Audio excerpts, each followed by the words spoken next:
புனித மாற்கு எழுதிய தூய நற்செய்தி அதிகாரம் 4 இறைவார்த்தைகள் 26 தொடக்கம் 34. அக்காலத்தில் இயேசு கூட்டத்தை நோக்கி, இறையாட்சியை பின்வரும் நிகழ்ச்சிக்கு ஒப்பிடலாம். நிலத்தில் ஒருவர் விதைக்கிறார். அவர் எதுவும் செய்யாமலே நாள்கள் நகர்ந்து செல்கின்றன. அவருக்கு தெரியாமல் விதை முளைத்து வளர்கிறது. முதலில் தளிர், பின்பு கதிர், அதன்பின் கதிர் நிறைய தானியம் என்று நிலம் தானாகவே விளைச்சல் அளிக்கிறது. பயிர் விளைந்ததும் அவர் அரிவாளோடு புறப்படுகிறார், ஏனெனில் அறுவடை காலம் வந்துவிட்டது என்று கூறினார். மேலும் அவர் இறையாட்சியை எதற்கு ஒப்பிடலாம்? அது எந்த உவமையால் அதை எடுத்துச் சொல்லலாம்? அது கடுகு விதைக்கு ஒப்பாகும். அது நிலத்தில் விதைக்கப்படும் பொழுது உலகில் உள்ள எல்லா விதைகளையும் விட சிறியது. அது விதைக்கப்பட்ட பின் முளைத்தெழுந்து எல்லா செடிகளையும் விட பெரிதாகி வானத்து பறவைகள் அதன் நிழலில் தங்கக்கூடிய அளவுக்கு பெரும் கிளைகள் விடும் என்று கூறினார்.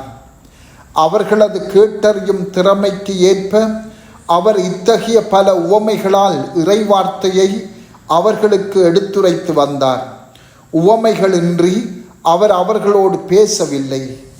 ஆனால் தனிமையாக இருந்தபோது தம் சீடருக்கு அனைத்தையும் விளக்கிச் சொன்னார். சிந்தனை.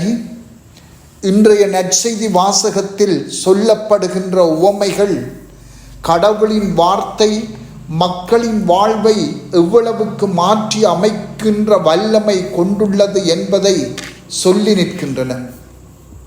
நிலத்தில் ஒருவர் விதைக்கிறார்.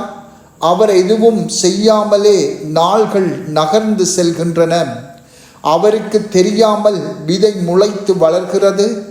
முதலில் தளிர், பின்பு கதிர், அதன்பின் கதிர் நிறைய தானியம் என்று நிலம் தானாக விளைச்சல் அளிக்கிறது.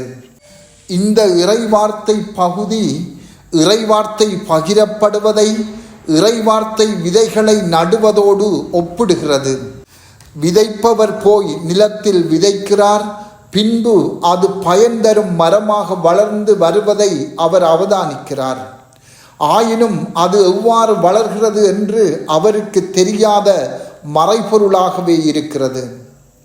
இதே போலத்தான் இறைவார்த்தையும்.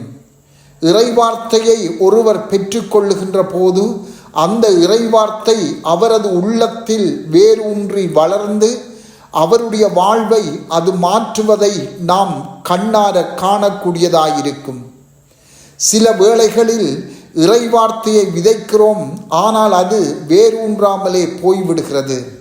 இதற்கு காரணம் இறைவார்த்தை விதைக்கப்பட்டவரின் கடின உள்ளமாக இருக்கலாம், அல்லது இறைவார்த்தை விதைத்த எங்களின் தவறான வழிகளாக இருக்கலாம்.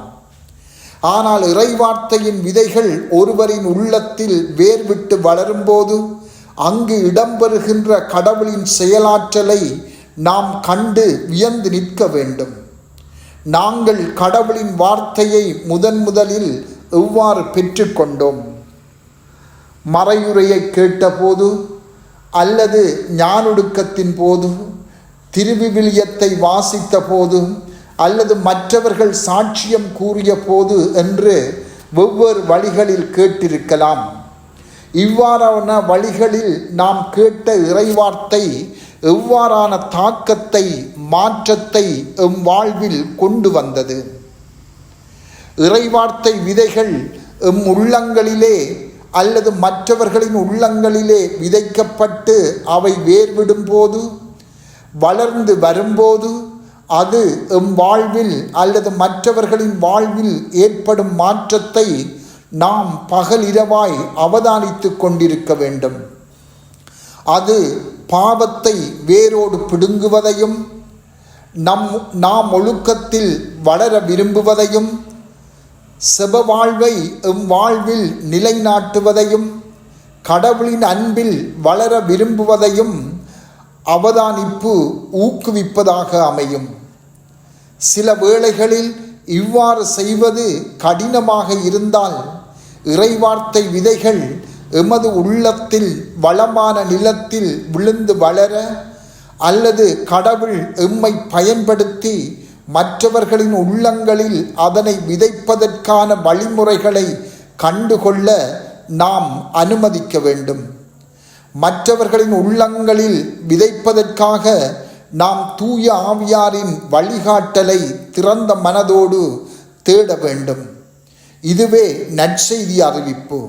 இதற்காக நாம் கடவுளோடு இணைந்து எவ்வாறு செயலாற்றலாம் என்பதை அவரது தூண்டுதலால் நாம் அறிந்து கொள்ள வேண்டும். செபம். ஆண்டவரே, நாம் கேட்கும் இறைவார்த்தை எமது வாழ்வை மாற்றியமைக்க அருள் தாரும். ஆமென்.